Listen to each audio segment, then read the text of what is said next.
everyone, and welcome back to my sewing room. If you're new to my channel, my name's Diane and I like to share with you the stories of the quilts that I make. It's a very small, informal channel, quite friendly. We chat about sewing things, and across the world there are people watching from Canada, America, Australia, the Netherlands, England and Wales. So yeah, we have a nice sort of range of people watching throughout the world, and sometimes we swap information about the weather and different things. The weather in the UK, there is a stereotype about British people that we talk about the weather a lot, and I think it's because we're just not prepared for any sorts of weather that's thrown at us. I mean, us, for example, in our little house, our house is geared up to keep us warm in the winter, and we have insulation upon insulation. The people that we bought the house from had insulated all of the external walls, and the loft, we have deep insulation in the loft, something that looks a little bit space agey. It looks like huge sleeping bags with a sort of silver coating on. That fits up in the loft, and so it's very warm up there. The internal walls in our home are made of straw, so they're very warm, and in the winter it's fantastic because we bring the house up to temperature and it maintains it very economically, and it's very nice. But in the summer, oh my goodness, well, that's another story. Well, if it's 33 degrees, which it has been all this week, it's another story completely. We've been baking, but I did manage to it's only a small Project Linus quilt with little boats on. And so I've called this one Something Fishy for Linus, because all of this blue, they're little fishes, and there's bigger fishes.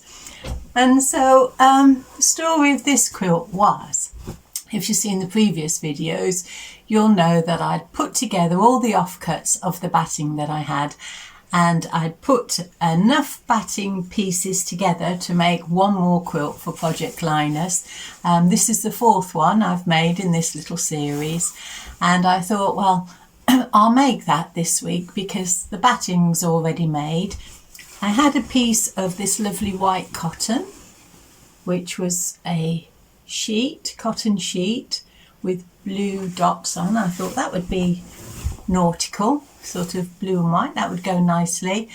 And somebody, Estella, in that pack that she gave me this lovely fish fabric, and she also gave this bright fabric here. This was about a fat quarter. This was a little bit more than a fat quarter, and I thought, well, I want to use that in a quilt, and I want to keep this lovely fish design as complete as possible. I didn't really want to be cutting into that, and so I thought, well, as I was designing the quilt, I thought I'll put some boats on as well, because the intention was to make it suitable for a boy if a boy wanted it. And so I'll tell you the story of this quilt. Like I say, before I start, this was the inspiration for this quilt, and I've used all of this fabric. What I did was, however much there was, I think this was 7 inches in the end. I managed to get 4 width of fabric, and they were 7 inches deep. There was 4 pieces, and that used up all the fabric in that line. And so once I had that length of fabric, then I knew that's how wide I was going to make the quilt. It was going to be width of fabric, and I already had this lovely blue in my stash, so I brought that over into the Project Linus. And so I'll show you how it came together very quickly.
And so Something Fishy for Project Linus. It's 44 inches wide and 52 inches deep. So I'll get that washed, and that can go with the other 3, and I'll get those off to Project Linus. I think the next meeting for our area is in August. I might have some others to put towards that by then, hopefully. See how we go. I have changed my sewing timetable. I've been coming in here early of the morning because the sun hits the window on this room in the afternoon, and it's too hot to work. Well, it's too hot to sew on my sewing machine and do anything big, but I have done something smaller. So if you can see on the design board behind me, they are a little daisy. Now, we had a call out. I'll just get my diary and give you the information. So we have a castle in Tamworth where I live, and we're going to have a flower festival from the 23rd to the 26th of July. And this year what they're going to do is they're going to decorate the exterior of the castle with hundreds of handmade fabric, knitted, crocheted flowers, and they're to be created by the local community. So they've encouraged anyone to take part. You don't have to be signed up or affiliated or belong to any particular group. They did say that they wanted these flowers to measure between 10 and 30 centimetres in size. And so I just made a little cardboard template. That's 14 centimetres across. I just used, I don't know, a small plate, something that was close at hand to give me that. And I'm using scraps of fabric. I thought this little fringe, like a little daisy, might flutter in the wind. It doesn't really show up against the design board, but the castle is a sort of a warm brown stone, and so they'll show up against them. And what I'm using for the background, I did buy some of this fabric. I don't know what it's called. It's like a heat resistant fabric. It's quite thick, it's stiff, and this was the offcut. I used that to cover my ironing board to give it a little bit more depth, and that was the offcuts from that. So I shall keep going, using up scraps of fabric until I've used all of that. They don't say there's a maximum or minimum of how many you can produce. All it says was it has to be lightweight, soft and flexible, made from fabric, textiles, yarn, wool or rags. The size were between 10 and 30 centimetres, fitted with a loop or tie for easy attachment. And they give you the time when you need to drop off the flowers, either at the castle or at the local council house in the town. And that's by the end of June. And the unveiling of the flower castle is on the Saturday the 25th of July. And so I think my granddaughter might be going to make some of those flowers as well. She did show an interest, so we'll see. But I will show you the unveiling of the castle. I think it will look really pretty. So I'm making those in my spare time. I'm not being too precious about the stitch work or anything, because they did say you could just tie the fabrics together. You could put, you're not allowed to put metal or plastic to hold these things together. But I don't think you're going to be returned. The flowers won't be returned to you. So, you know, they're just for the weekend. So I'm going to continue making those. And I also made Marion's World. If you've seen this week, it's an acorn. And so I watched that. That's a felt body, little felt body. And then you do something called needle lace for the top. And basically it's just a blanket stitch going in on itself. And you increase the stitches around to give it sort of to stand away, and then you decrease for the cap on the top. I haven't put a loop yet because I don't know how I'm going to organise these when I finish this winter garland. Marion she's made a couple, and she tied them to a stick from her garden, and they look really, really lovely on that stick, but I don't know, like I say, how I'm going to display mine. That was the one that I finished.